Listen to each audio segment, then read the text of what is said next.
జీ5 app download చేసుకుని పూర్తి ఎపిసోడ్లని ఉచితంగా చూడండి. మాకే ఇంటికి వెళ్ళాలనిపించింది అంతే. విన్నారు కదా, మీరేమో ఇంట్లో ఏం జరిగినా తప్పు నాదే అంటారు. నీ బిహేవియర్ అలా ఉంటుంది మరి. సార్ ప్లీజ్ మా విషయంగా మానస మేడంని ఏమీ అనకండి. Sorry madam. పదపద్దు. ఎక్కడికి నాన్న?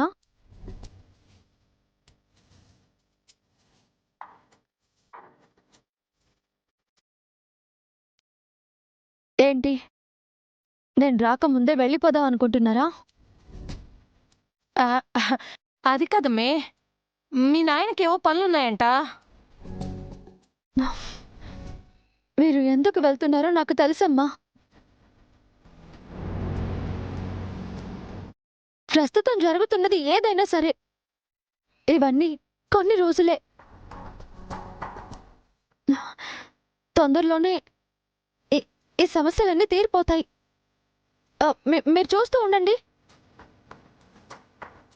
ఈ సమస్యలన్నీ కొద్ది రోజులే అని మాకు తెలుసు బుజ్జమ్మ. సమస్యలను ఎదుర్కొనే ధైర్యం నీకుందేమో కానీ ఇన్ని సమస్యల్లో ఉన్న నిన్ను చూస్తూ నిబ్బరంగా ఉండే ధైర్యం మాకు లేదమ్మా.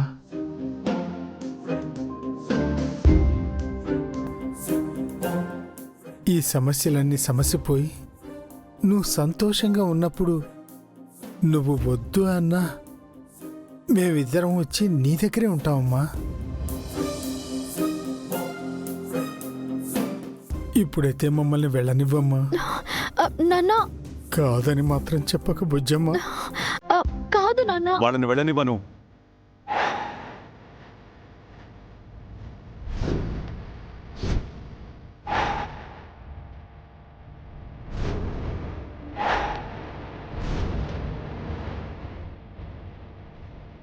ఆర్య, నువ్వు కూడా ఏంటి? మీరంతా వాళ్ళు వెళ్ళడం గురించి ఆలోచిస్తున్నారు. నేను వాడిని ఇక్కడే ఉండి భరిస్తున్న బాధను అర్థం చేసుకుని వెళ్ళమంటున్నాను.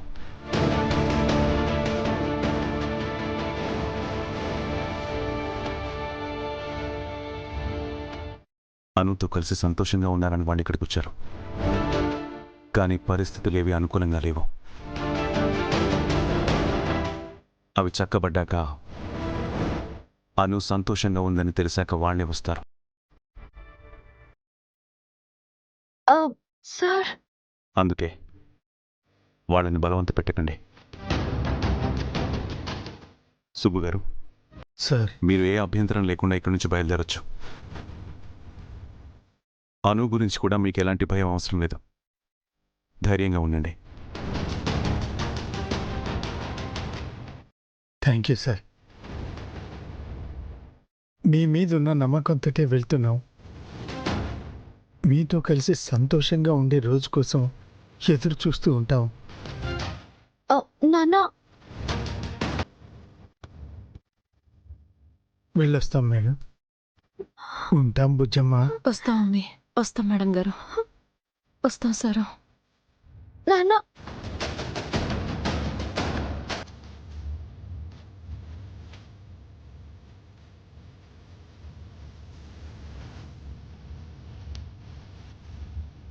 బ్రో, ఇలా సడన్ గా ప్లేట్ ఫిరాయించారేంటి? Something is wrong. ఆర్య, అమ్మా, సత్యనారాయణ వ్రతానికి ఏర్పాట్లు చేయించు.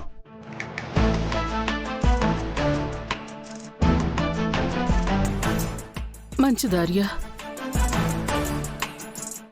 మీ పెళ్లి తర్వాత సత్యనారాయణ వ్రతం జరిపించటం కుదరలేదు. ఇప్పుడు జరిపిస్తేనైనా ఈ సమస్యలన్నీ తీరిపోతాయేమో. వ్రతం నాకు అనుకి కాదమ్మా, నాకు రాణికి.